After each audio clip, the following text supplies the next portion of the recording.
3 days after burying my husband, I was still in the black coat that smelled faintly of lilies, standing at the window, watching the lake freeze. The phone rang. My son's voice was brisk. "Mom, sell the lake house, prices are high." Hours later, my daughter called, "Move into my basement, we can get a great offer." They weren't cruel, just practical, and in their practicality, I felt erased.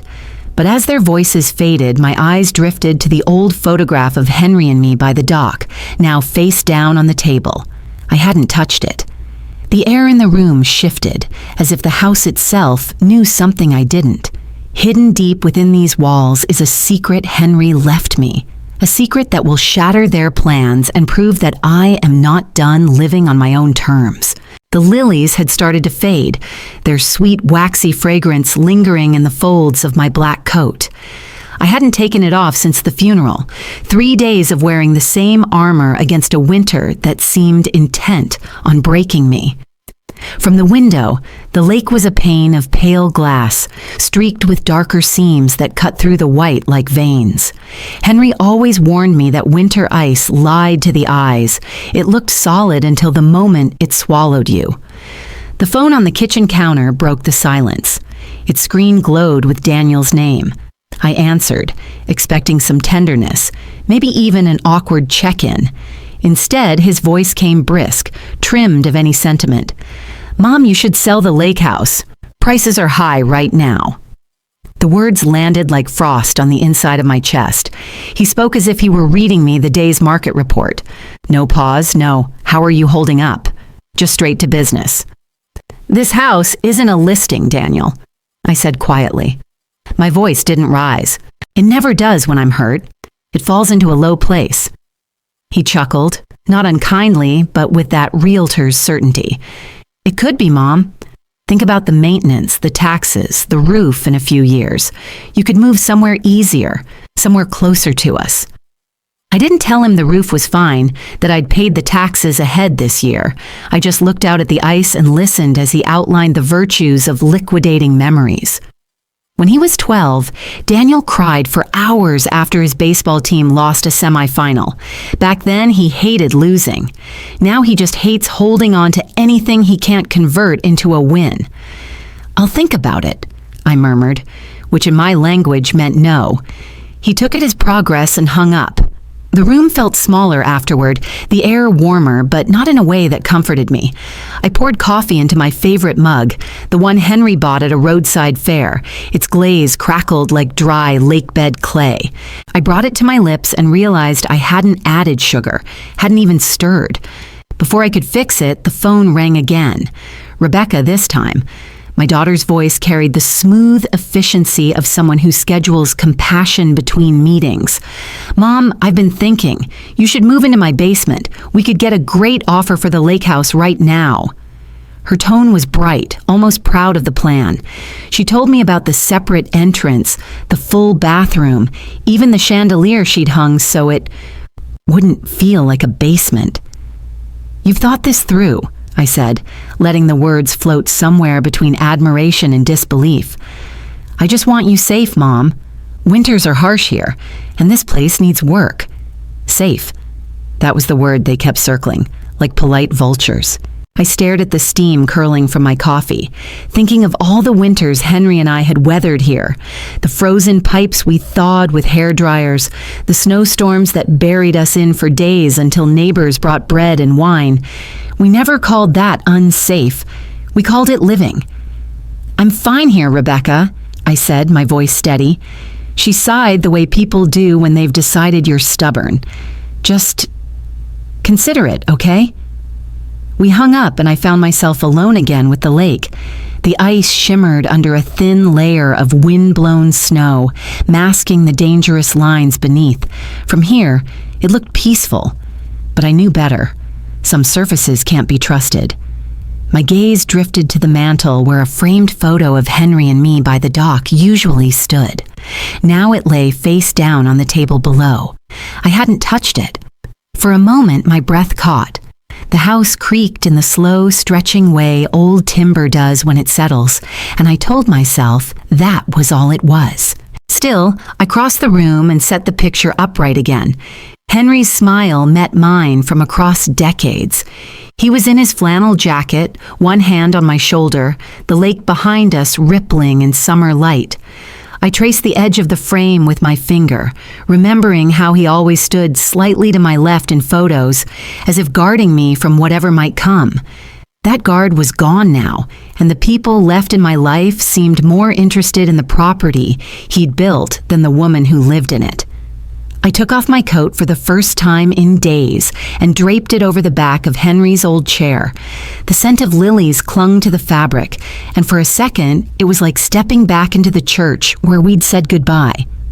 Outside, the wind shifted, carrying a brittle chill through the cracks we'd always meant to fix. Somewhere in the house, a door clicked shut on its own. I decided not to chase the sound. Some silences are better left unbroken. I sat at the kitchen table, fingers curled around the coffee mug gone cold, and thought about the calls, the offers, the basement chandelier meant to disguise concrete walls. To them, I was a puzzle to solve. To me, I was still here, in the only place that had ever felt like more than an address, and I wasn't leaving. Grief is a strange tide. It pulls you under in moments you expect, like standing over a casket, and then it recedes into numbness, until some small, sharp thing drags you under again. That morning, the sharp thing had been my children's voices. Daniel's call came first. His tone was wrapped in a layer of professional ease, but beneath it, I heard the quickened pace of a man chasing numbers, not memories. "Mom, this is the right time. The market's hot. You could make a clean break." A clean break? From what?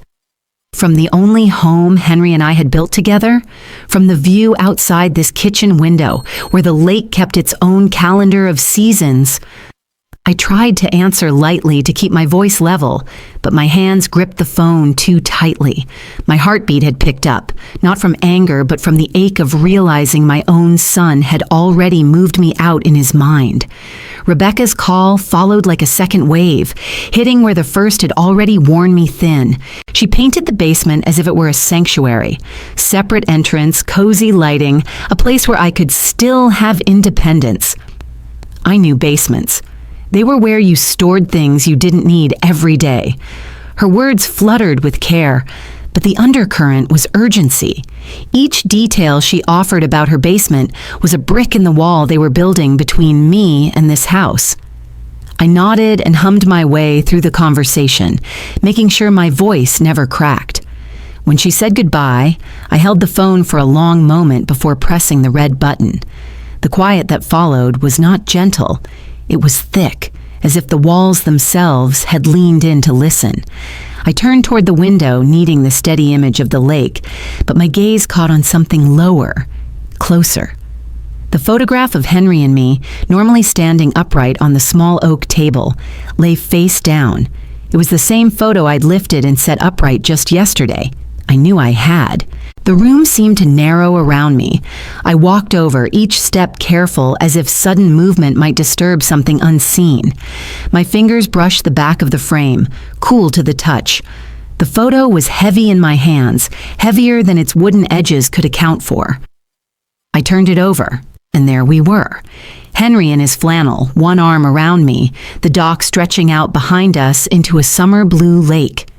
His eyes held that half smile, the one that made you feel like he'd just thought of something clever he wouldn't tell you yet. I set the photo upright again, but the unease didn't lift. A shadow passed across the far wall, quick and soft, as if the light had shifted. But outside, the sun still held steady in a pale sky. It could have been the wind. It could have been nothing. But Henry was a man who didn't believe in coincidences, and I'd learned to trust that instinct. I sat down at the table, resting my hand over the edge of the frame as if to keep it in place. My eyes wandered the room, cataloging details I'd seen 1,000 times. The hairline crack in the wall near the pantry, the small nick in the table where Henry had once dropped a wrench, the uneven stitching on the curtain hem because I'd been too impatient to redo it. This was a house full of imperfections, and that was why I loved it. Somewhere in the distance, a floorboard gave a single, deliberate creak. I told myself it was just the settling of the house. Old wood moves, houses breathe. But my gaze drifted back to the photo, and an idea I didn't like began to take shape. What if I wasn't the only one here who wanted something from this house? The notion felt ridiculous, even as it rooted itself in the back of my mind. Daniel and Rebecca wouldn't sneak around here. They'd tell me what they wanted, wouldn't they? My coffee had gone cold again. I picked it up, took a sip anyway, and let the bitterness sit on my tongue. It was grounding in a way sweet coffee never is. Outside, the lake's surface shifted under a whisper of wind, revealing darker lines beneath the white crust, faults, weaknesses that only showed when the surface was disturbed. I wondered how many of those lines my children saw in me. The afternoon light changed, becoming softer, more golden as it filtered through the kitchen window. I let the quiet settle, but it wasn't the peaceful kind. It was the sort of silence you get before saying something you can't take back. I didn't say it. Not yet. Instead, I placed the photo back exactly where it had been, straightening it until it faced the lake head-on. My fingers lingered on the frame, pressing it gently into place as if that could anchor more than wood and glass. Then I sat back, hands folded, and let the silence stretch. The house knew I was watching, and I had the sudden, unshakable sense that it was watching me right back. The storage room at the back of the house smelled of cedar and dust, the kind of scent that clung to coats you only wore once a year. It was a place I'd neglected since Henry's passing, though even before that, it had always been his domain. He kept his fishing rods there, boxes of old tax records, and a scattering of tools that had long outlived their original purposes. I went in that afternoon with no particular mission, only the vague thought of making space. Perhaps it was just an excuse to keep my hands busy, to keep my mind from drifting back to the phone calls and the photograph. The narrow window let in a stripe of weak winter light. It caught on floating specks of dust, turning them into tiny, slow-moving constellations. I followed the beam with my eyes until it landed on the top shelf, a place I rarely looked. An old step stool waited in the corner. Its paint was chipped, one leg a little shorter than the others, so it wobbled if you weren't careful. I pulled it over, the legs scratching softly against the wooden floor, and climbed up. At first, I only saw the familiar, a folded picnic blanket, a tin box of mismatched screws, and a stack of outdated phone books. But tucked just behind the blanket, almost invisible in the shadow, was an envelope. It was thick, the paper a creamy ivory that had yellowed at the edges. My breath caught when I saw the handwriting, Henry's neat, deliberate print. Across the front, in letters that seemed to carry their own weight, were the words, "For Maggie. Open when you know why."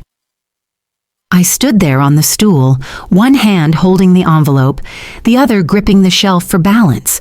The air felt heavier, as if the house itself had drawn a long, slow breath. Open when you know why. The phrase looped in my head, stubborn as a song lyric. Henry had never been cryptic for the sake of drama. If he left me a message like this, it meant something. I thought of all the times he'd told me, "Some things make more sense when you wait." He wasn't a man who rushed answers. I climbed down slowly, my knees protesting. Holding the envelope, I felt its weight. Not just the weight of paper, but of whatever truth it carried. My thumb traced the sealed flap. I could open it right there in the dim light of the storage room. No one would know, but I didn't. Instead, I carried it through the hall, past the living room where the afternoon sun was warming the old rug, and into Henry's office. The office was exactly as he'd left it. Pale blue walls, shelves lined with books about fishing, history, and a few mysteries he'd never gotten around to finishing. His desk was wide and worn smooth, where his forearms had rested over the years. I placed the envelope in the center of the blotter, aligning it carefully with the edges. It looked oddly formal there, like a letter waiting for a judge's verdict. The room held a stillness that wasn't just about quiet. It was the stillness of a space kept alive by memory. The faint scent of pencil shavings and lemon oil lingered. I could almost hear the scratch of Henry's pen, the way he used to hum when he worked through a problem. I sat in his chair for a moment, letting its familiar creak settle under my weight. My hands rested on the desk, palms flat as if I were about to start writing myself. But instead, I just stared at the envelope. There was a temptation, sharp and insistent, to break the seal. I imagined the sound it would make, the slow tearing of paper, the moment of revelation. But something in me resisted. Not fear, exactly, but a sense that opening it too soon might somehow lessen its meaning. So I left it. I stood, pushing the chair back gently, and walked to the window. The lake was still frozen, the pale afternoon light catching on its surface. From here, I could see the dock Henry had repaired each spring, the one he'd insisted on sanding himself even when his hands ached. I thought of him standing out there, the wind in his hair, calling back to me with some small piece of news. A fish jumping, a loon passing by. The envelope waited behind me, silent and patient. Whatever it held would not change if I opened it today or a month from now. But I knew it was there now, and that knowledge was its own kind of shift. Before leaving the office, I glanced once more at the desk. The afternoon light had moved, laying a narrow band across the envelope. The words on the front seemed to stand out more sharply. Open, when you know why. I turned off the light, closed the door behind me, and let the handle click softly into place. In the hallway, the house felt a little different. Not ominous, not entirely comforting, just more awake, as if it understood I had been given something important, even if I wasn't ready to face it. The storage room had always felt like a tomb of the forgotten, layered with years of Henry's careful order and my own habit of stashing things, just in case. But that afternoon, it became something else entirely. I stepped inside, the air dry and faintly metallic, like the inside of an old trunk. My eyes roamed the shelves crowded with relics of our life. A rusted lantern from our first camping trip, a dented ice bucket from the year we tried to host Christmas, and jars of screws, sorted with the precision only Henry had the patience for. I didn't plan to climb the step stool at first, but a shaft of light from the small window angled up toward the top shelf, illuminating a space I couldn't quite see. It was like a finger pointing. The stool wobbled under my weight, complaining softly in the stillness. My hands moved along the shelf's edge, brushing through a fine layer of dust. That's when I noticed it. An odd streak where the dust had been disturbed. The trail was clean and narrow, like a finger had traced it recently. A prickle ran up my neck. I leaned in closer, the stool shifting under me. The disturbed patch wasn't accidental. Someone had reached back here. And when my fingers followed the trail, I felt the sharp corner of an envelope tucked behind a folded blanket. Pulling it free felt like retrieving a relic from an excavation. The dust clung to my skin, the paper cool and stiff against my palm. The handwriting stopped me cold. Henry's careful block letters. For Maggie. Open when you know why. I stayed there on the stool, holding it as though it might vanish if I blinked. My mind spun through questions, but one pushed its way to the front. If I hadn't been the one to disturb the dust, who had? Daniel had been here last summer, helping replace a broken window latch. Rebecca had come by in the fall with a basket of pears from the market. Neither had any reason to come into this room, at least none they'd mentioned. The stool wobbled again, and I climbed down slowly, the envelope still in my grip. My thumb brushed over the crease of its flap. The weight inside felt uneven, maybe a folded letter, maybe something else. I looked back at the top shelf. The clean streak in the dust was unmistakable. Someone had moved something, reached for something, or perhaps searched for exactly what I was holding now. The idea lodged itself in my mind like a burr. Did Daniel or Rebecca know about this? Had Henry ever hinted to them about a secret? I replayed our phone calls in my head, their eagerness to sell, the way their voices tightened when I resisted. Was it just about the house? Or was there something in it they wanted? Carrying the envelope felt suddenly heavier, like it contained not just paper, but the balance of trust between myself and my children. I left the storage room, the floorboards creaking under my steps. The house was quiet, yet that quiet seemed almost watchful. Henry's office waited at the end of the hall. I stepped inside, and the familiar smell, pencil shavings, lemon oil, and the faintest hint of pipe tobacco wrapped around me. The pale blue walls held their soft calm, but my pulse was a beat too quick. I walked to the desk and cleared a small space in the center. Placing the envelope there felt ceremonial, like setting down a fragile artifact for study.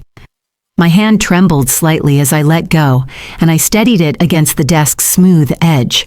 The afternoon light slipped through the south window, stretching long shadows across the blotter. I stared at the words again. Henry's handwriting was as precise as ever, but now it seemed almost alive, urging patience and clarity. I could have opened it then. My fingers itched too. But I thought of the dustless streak on the shelf and the possibility that someone else already knew what was inside. No. Better to wait. Better to understand why it had been hidden in the first place and why someone might have gone looking for it. I stepped back from the desk, drawing in a slow breath. My knees still remembered the climb on the stool, the wobble, the moment my fingertips touched the envelope. It had felt like a discovery meant for me alone, and yet, maybe it wasn't. I left the envelope where it lay, the light warming its surface. My hand trembled again, but my eyes stayed steady. If there was a game being played, I would not be the first to flinch. Rebecca arrived unannounced on a Saturday morning, her navy coat buttoned to the throat, boots polished to a shine that didn't belong to this part of Vermont. She carried no bag, no casserole dish, just herself and that air of brisk purpose I'd come to recognize in recent years. "I was in the area," she said as she stepped inside, brushing a few snowflakes from her scarf. The words were casual, but her eyes were already moving, scanning the living room with quick, assessing sweeps. It struck me how different her gaze was from when she was a child. Back then, she'd sit cross-legged on the rug with a sketch pad, capturing the way sunlight spilled across the floorboards or the exact angle of the dock from the kitchen window. She'd bring me her drawings and ask which one we should frame. I'd tell her, "You can't frame a house you live in. It's meant to change." She never liked that answer. Now she looked not as an artist, but as an appraiser. Her gaze lingered on the cracked plaster near the stairs, the slight sag in the window frame by the dining table. I could almost hear the mental tally she was keeping, numbers lining up like soldiers in a row. "I've been thinking," she began, sliding her gloves into her coat pockets. "If you list the house in the spring, you'll get the best offers. People fall in love with lakefronts once the ice starts to melt." I moved toward the kitchen, hoping the act of making tea might shift the conversation elsewhere. "I'm not selling, Rebecca." Her eyebrows lifted slightly, the way they used to when she thought I'd missed something obvious. "Mom, I'm just saying, you could get a number that would set you up for years. No more repairs, no more worrying about storms or frozen pipes." I set the kettle on the stove. "This house isn't a problem to solve. It's my home." The kettle began its slow hum, filling the space between us. Rebecca walked over to the window, looking out at the lake. "You've got a beautiful view," she said almost to herself. Then, with that same light tone, "Imagine someone else enjoying it full time. A family, maybe. Kids playing on the dock." "I have enjoyed it full time," I said, sharper than I intended. She turned back to me, her expression softening. "I know, Mom. I worry about you here alone." I poured the tea into 2 mugs and handed her one. Her fingers wrapped around the ceramic, but she didn't drink. "You know," I said, leaning against the counter, "when you were 9, you told me you wanted to live here forever. You said the lake made you feel like the world couldn't find you if you didn't want it to." A small smile flickered over her face. "I remember. And now?" I asked. She glanced around again, her smile fading. "Now I see a lot of work, and I don't want you carrying it alone." carrying it alone, I said. Henry built this place for both of us. I'm still here. That's enough. For a moment, we stood in a silence that wasn't entirely uncomfortable. She sipped her tea, finally, and looked out at the lake again. It really is beautiful, she said. It is, I agreed. The floorboard near the pantry gave a small creak as I shifted my weight. It was the same sound that had lived in this house for decades, a familiar part of its voice. I wondered if Rebecca still heard it the way she used to, as a sign of life, or if it had become just another flaw to fix. We finished our tea without returning to the topic of selling. When she left, she hugged me tightly, and for a moment she was my daughter again, the little girl who'd drawn this house from every angle. But as the door closed behind her, I knew the conversation wasn't over. It was only paused, like a song waiting for the next verse. The tea between us began as a gentle ritual, steam curling in the air, the faint scent of chamomile softening the space. Rebecca sat at the kitchen table, her coat draped neatly over the chair beside her, the kind of orderliness that used to drive Henry half mad.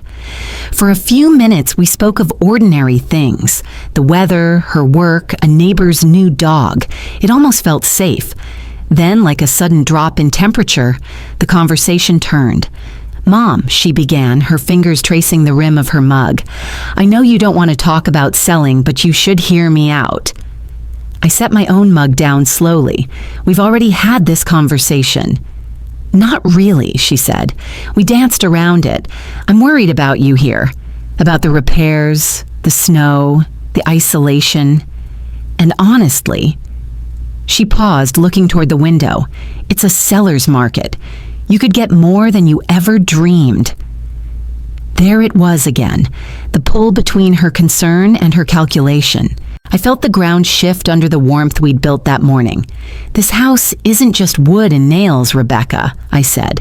"It's where your father and I lived our lives. Every inch of it means something." "I'm not saying it doesn't," she replied, her voice tightening. "I'm saying it's too much for you now." The kettle on the stove clicked softly as it cooled, filling the pause between us. I tried to steady my breathing, not wanting to give away how deeply her words cut. And then it happened. From above us, a single deliberate creak echoed through the ceiling. It was the sound of a floorboard giving under weight, familiar, specific. The second bedroom, if I wasn't mistaken. I froze. Rebecca kept talking, her voice flowing over the moment as if she hadn't heard it. "You could be closer to me, to Daniel. We could look after you. You wouldn't have to worry." Another faint creak interrupted her, the sound stretching just enough to make my skin prickle. My eyes lifted toward the ceiling instinctively before I could stop myself. "Did you hear that?" I asked. She blinked. "Hear what?" "The floorboards upstairs." Rebecca glanced up briefly, then back at me. "It's an old house, Mom. It makes noises." But the pitch of her voice had shifted, just slightly. I studied her face. Was she genuinely unconcerned or deliberately dismissing it? In the years since she'd left home, I'd learned that Rebecca could keep her thoughts sealed tighter than any locked drawer. I rose from the table, moving toward the bottom of the stairs. The air in the hallway felt cooler, thinner. I listened for another sound, but the house had gone still. Behind me, Rebecca sighed. "You're letting this place get to you. That's another reason you should think about..." "I'm not thinking about selling," I said, turning back. "Not now, not ever." Her jaw tightened, but she didn't argue. Instead, she lifted her mug again, sipping as if the conversation were something she could swallow down. I sat back at the table, my mind no longer on her words. Whoever or whatever had made that sound was upstairs. I knew the difference between settling wood and the press of a human step. Henry and I had spent enough winters here to memorize the house's entire vocabulary. Rebecca finished her tea and set the mug down with quiet finality. "I should go," she said, standing. She slipped on her coat, smoothing the fabric as if erasing any trace of the conversation we'd had. At the door, she hugged me, her perfume lingering in the space between us. "Think about what I said," she murmured. I nodded. though my thoughts were far from her proposal. As she stepped outside, a gust of cold air swept in, carrying with it the faint creak of wood from somewhere above. When the door closed, I locked it, then turned toward the stairs. I didn't climb them, just stood there, staring up into the dim landing, my heart pacing itself against the silence. There was a presence in this house. Whether it was flesh and blood or just the shadow of memory, I couldn't yet say. But one thing was certain. My secret, and Henry's, was not as alone as I'd thought. The phone rang just after noon, its sound cutting cleanly through the quiet of the house.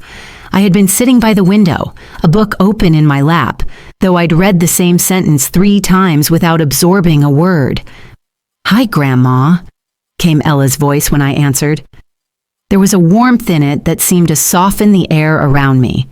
My granddaughter had inherited Henry's gift for making people feel they were the only one in the room.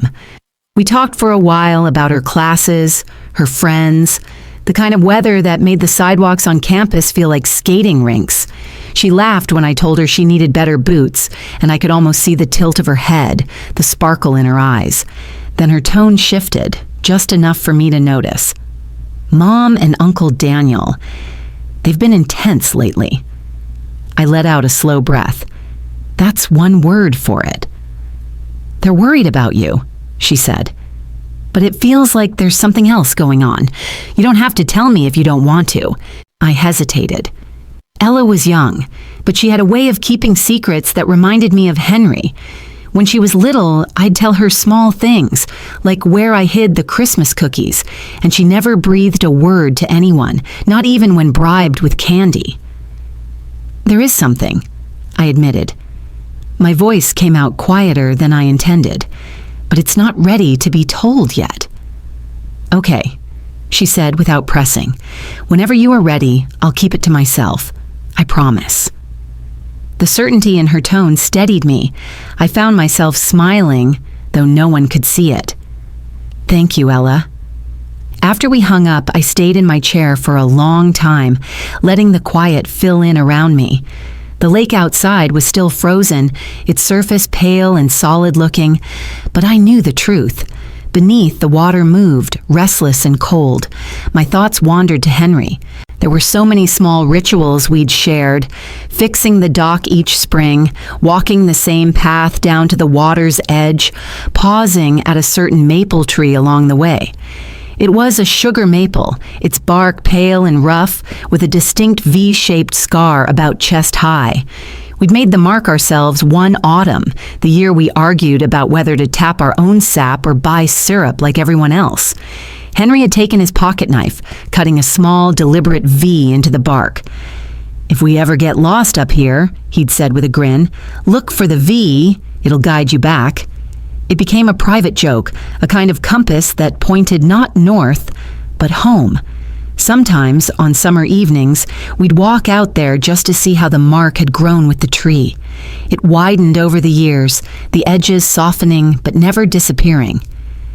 One winter, after a heavy snow, Henry had trudged out ahead of me, leaving deep footprints. He stopped at the maple, brushing snow from the scar with his gloved hand. "Still here," he said, as if the tree had been holding its ground just for us. Now, years later, I felt the pull to see it again. The house felt too close, too full of questions I couldn't yet answer. Outside, the cold met me like an old acquaintance, sharp, bracing, but familiar. The path to the lake was crusted over with snow, each step crunching under my boots. My breath rose in small clouds, vanishing into the pale sky. I passed the dock, its boards rimmed with frost, and followed the shoreline toward the stand of maples at the far edge of the property. And there it was. The V-shaped scar was still visible, though the bark had thickened around it. I reached out, my fingertips brushing the rough surface. The cold seemed to seep into my skin, grounding me in a way nothing else could. I closed my eyes, and for a moment I could hear Henry's voice, low and steady, telling me that some things, important things, don't disappear, no matter how much time passes. The wind rustled through the bare branches above, and I opened my eyes.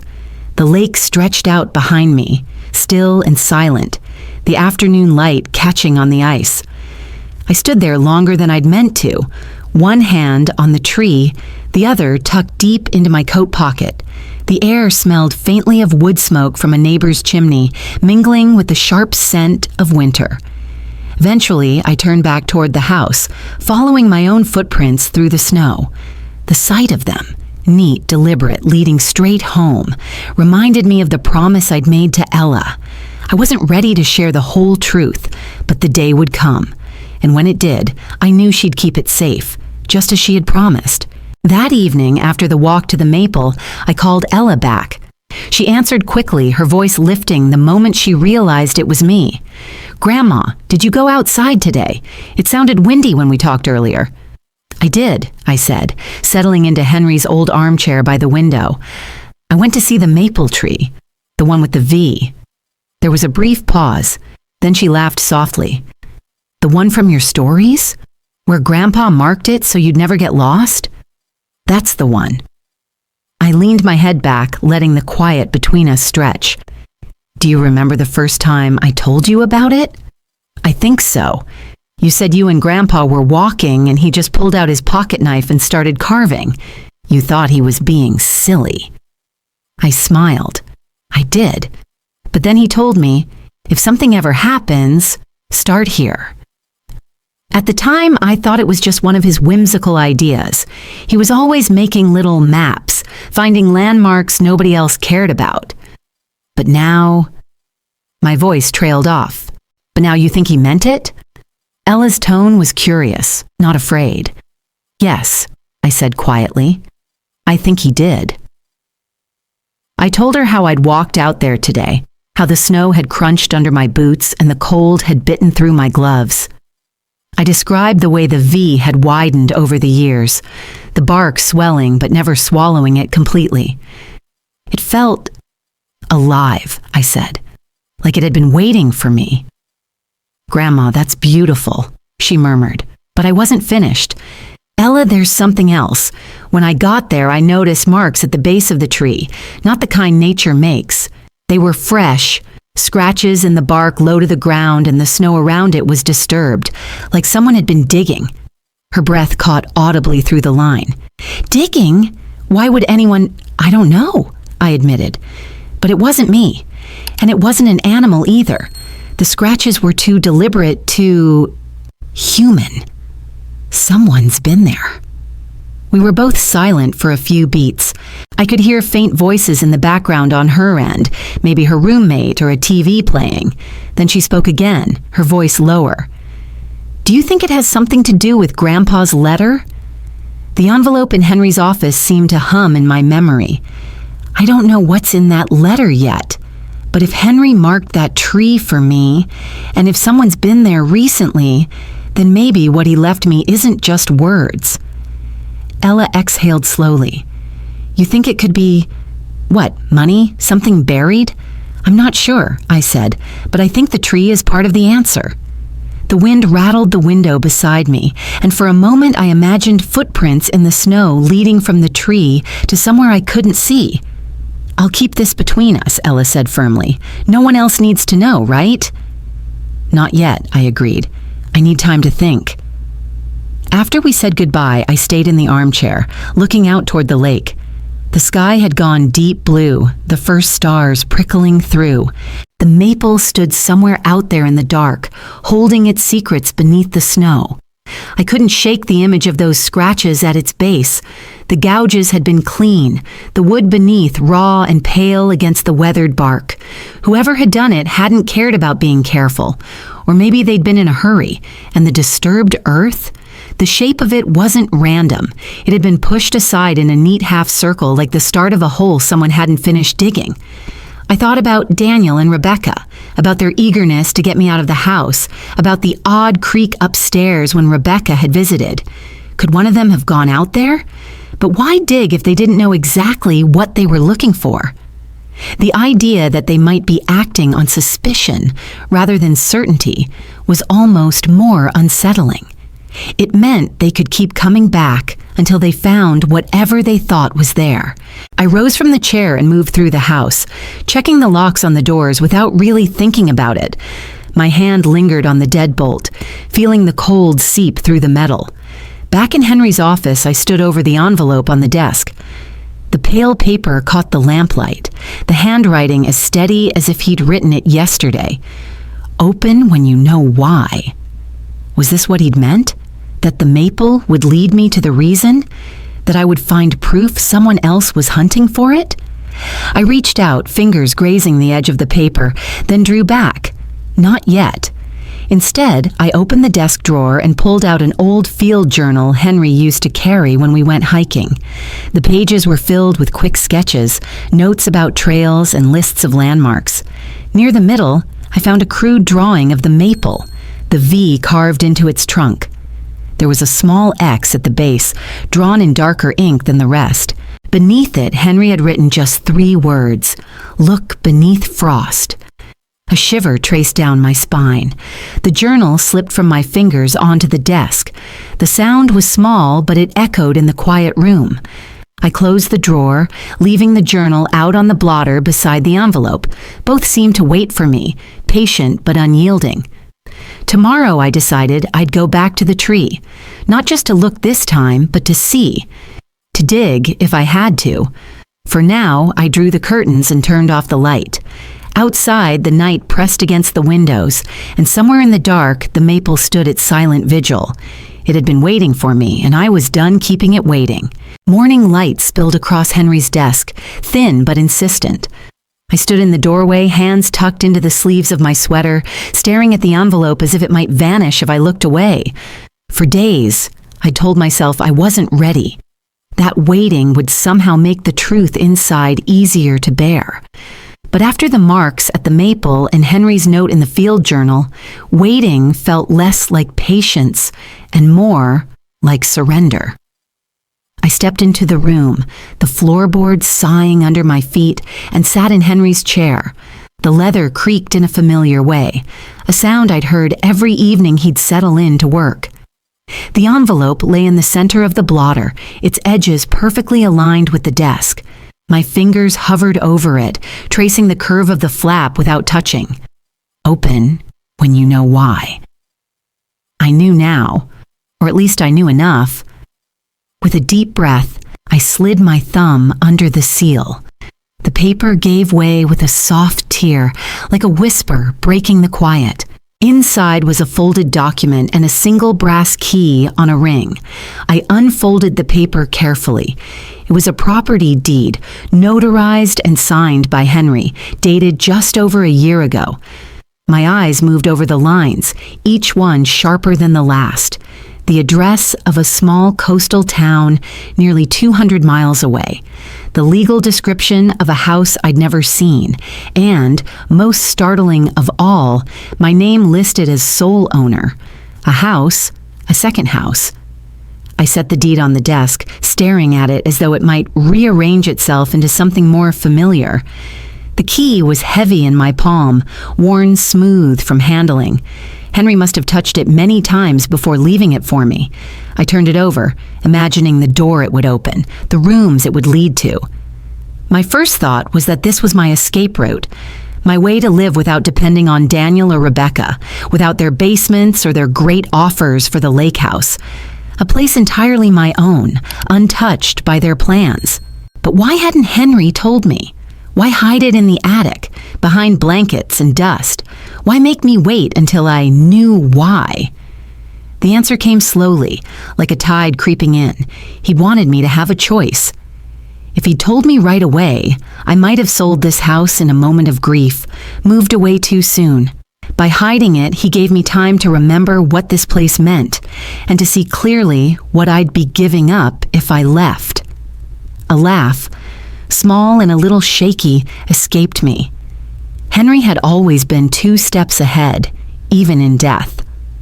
I sat back in the chair, the deed and key resting in front of me, and felt something I hadn't in weeks: control. Whatever came next, it would be on my terms. The sound of a car passing outside broke my thoughts. I glanced toward the window, watching the taillights fade down the road. The lake glimmered beyond, still frozen but already holding the promise of thaw. I reached for the deed again, reading the town's name aloud. It tasted strange on my tongue, like a word from a language I used to speak but had forgotten.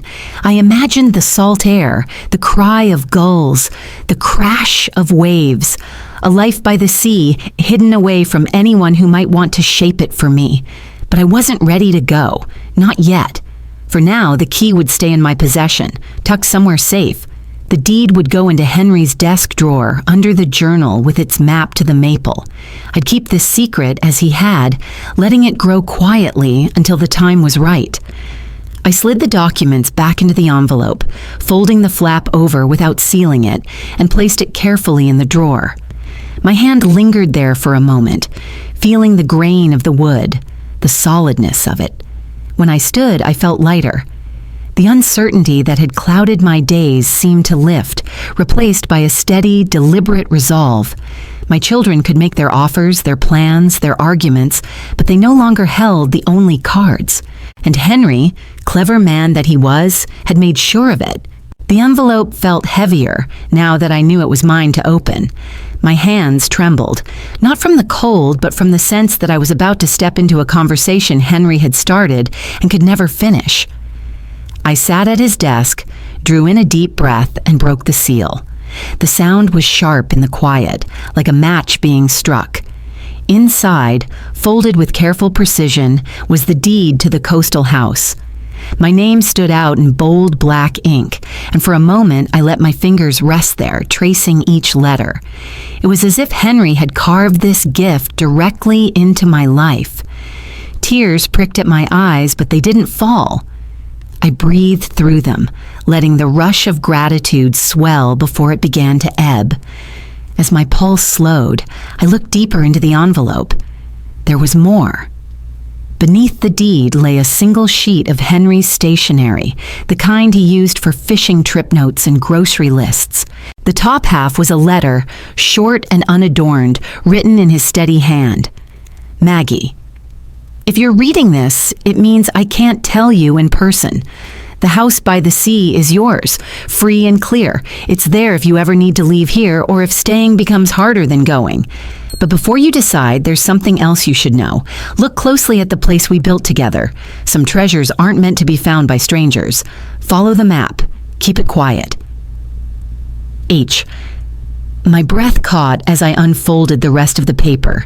It wasn't just a letter, it was a map. Drawn in thin, confident lines was the outline of our property by the lake. I recognized the dock, the maple with the V-shaped scar, even the crooked path to the shed. But my eyes went to the small red X Henry had marked in the back corner of the yard, near the old lilac bushes.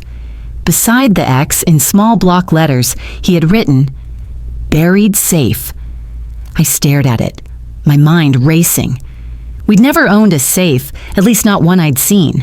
And if Henry had buried one here, what could possibly be inside? Documents? Money?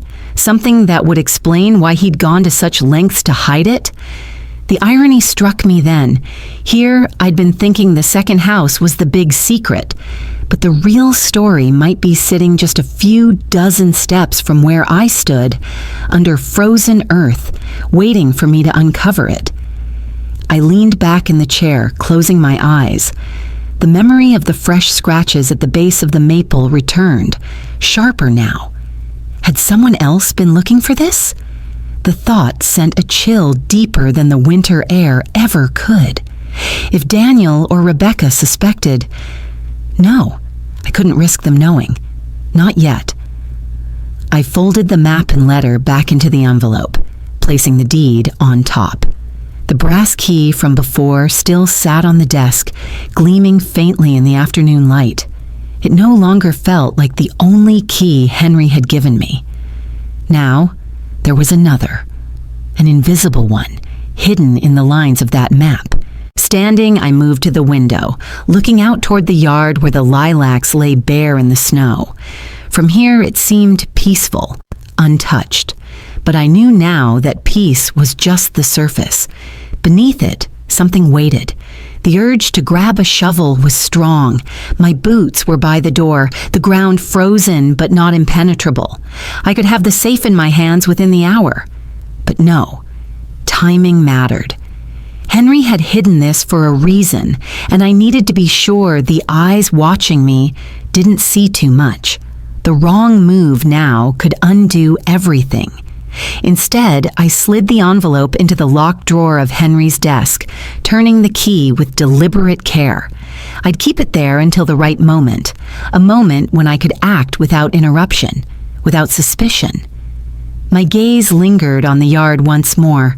Somewhere under that blanket of snow was the shape of metal, cold and patient.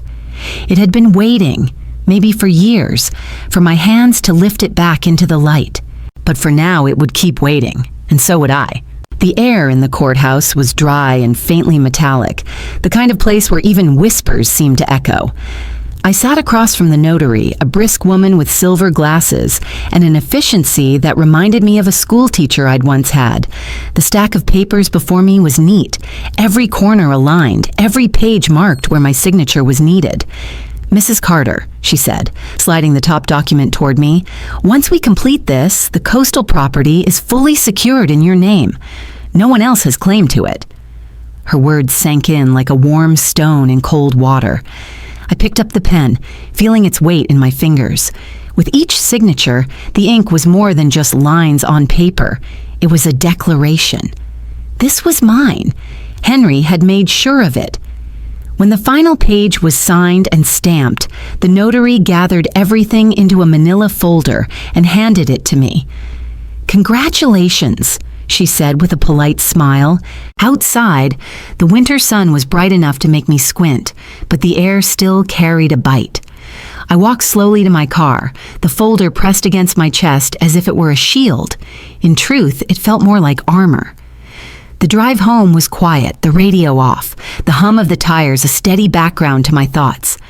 I passed frozen fields, bare orchards, and the occasional plume of chimney smoke curling into the sky. All the while, I thought about the two houses now under my name. The one by the lake that had been my world for decades, and the one by the sea that waited like an unopened chapter. When I pulled into the driveway, the lake greeted me with its glassy, frozen surface, a patchwork of pale blues and grays. I could see the dock stretching out, the same as it always had, though the ice had claimed it for now. Inside, the phone was already ringing. I recognized Daniel's number. "Hi, Mom," he said, his voice brisk, the way it always was when he was building toward a point. "I found another buyer interested in the house. They're willing to go over asking price, no inspection. It's a great opportunity." "I'm not selling, Daniel," I said. My voice was calm, but there was a firmness underneath it, the kind that had once kept him and Rebecca from pushing past curfews when they were teenagers. He sighed audibly. "Mom, this is a maintenance nightmare waiting to happen. Roof, taxes, snow, medical bills. I've taken care of this house longer than you've been an adult," I said evenly, "and I'll keep taking care of it." There was a pause, the kind that carries more weight than any argument. Then a clipped, "Fine, but don't say I didn't try to help," and the line went dead. It wasn't long before the phone rang again, Rebecca this time. "Mom," she began, her tone softer than Daniel's but no less determined, "I think we should revisit the idea of you moving into my basement. I've made it really nice. You'd have privacy, but you wouldn't be alone." "Rebecca," I said gently, "you keep thinking this house is a burden. It isn't. It's where I'm meant to be. And I have more than enough resources to take care of myself." "Resources?" she asked, suspicion flickering in her voice. "I'll be fine," I replied, letting the words close the conversation. We spoke of other things, her work, the weather, a new recipe she'd tried, but the real exchange had already happened. She knew I wasn't moving. I knew she wouldn't stop trying. After the calls, I made tea and took it to the window seat overlooking the lake. The light was shifting toward evening, the sky turning shades of lavender and gold. The surface of the ice reflected it all, a mirror to the day's quiet triumph. I thought about the folder now locked away in Henry's desk, about the brass key to the coastal house and the map to the buried safe near the lilacs. 2 layers of protection, 2 paths forward. Henry had left me more than security. He'd left me the freedom to choose. For now, I chose stillness. I chose the sound of the ice settling, the scent of tea mingling with the faint smell of cedar from the old beams, the sight of a single crow sweeping across the sky before disappearing behind the pines. Victory didn't need to be loud. It didn't need witnesses or applause. Sometimes it was simply holding your ground while the world tried to move you. As the last light faded, I lit the lamp beside me, its glow spilling warm across the floor. The lake was a dark expanse now, the dock barely a shadow. But I felt no unease. I was exactly where I was meant to be. The morning after finalizing the paperwork, I met with my lawyer to review the last details. His office smelled faintly of old books and fresh coffee, the kind of place where time seemed to move a little slower. We went over the documents again, each clause and signature like a nail securing the frame of a house. By the time I stepped back onto the street, the winter air felt different, lighter even with its bite.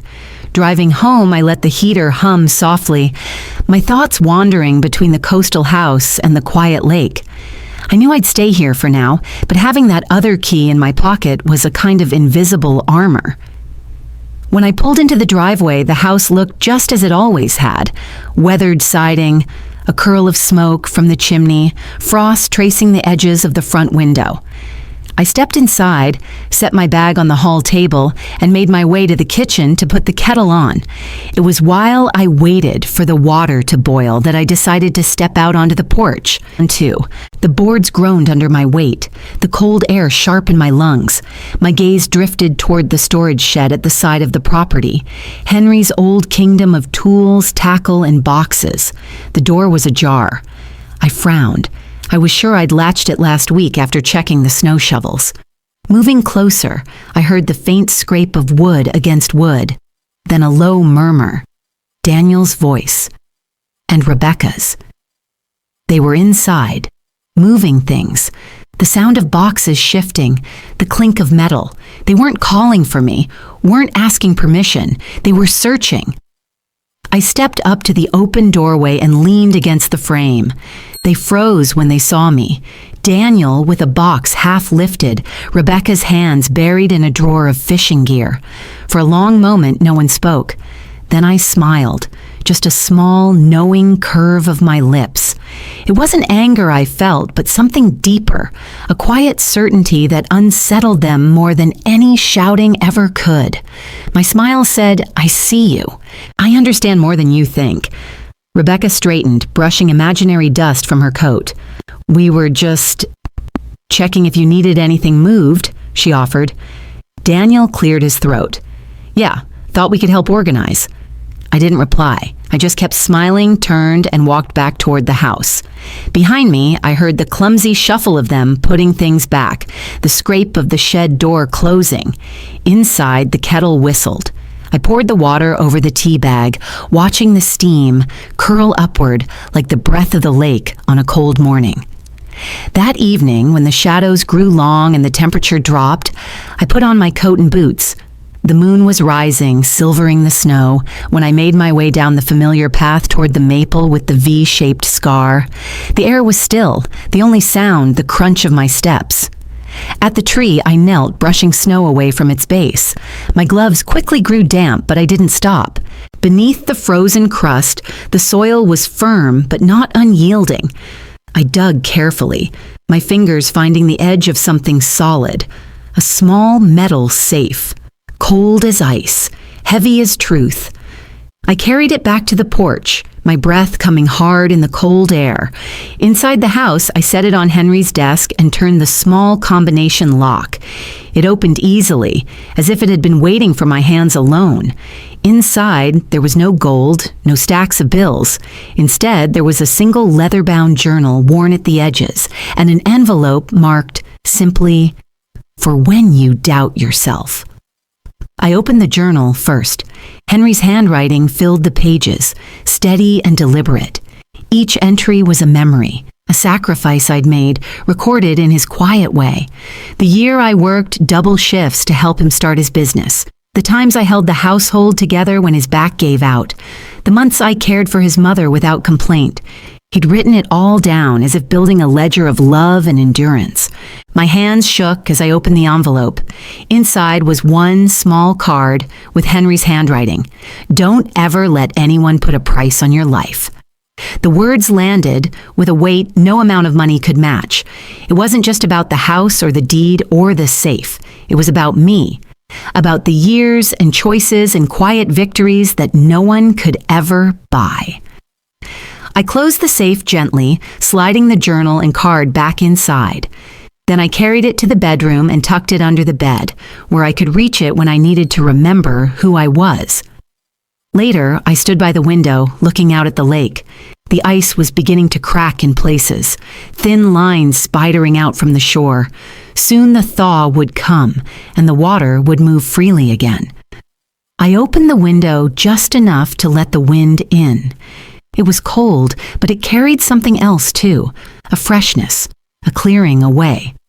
I let it sweep through the room, carrying with it the heaviness of the past weeks. The lake would change, as it always did. So would I, but tonight I felt untouchable.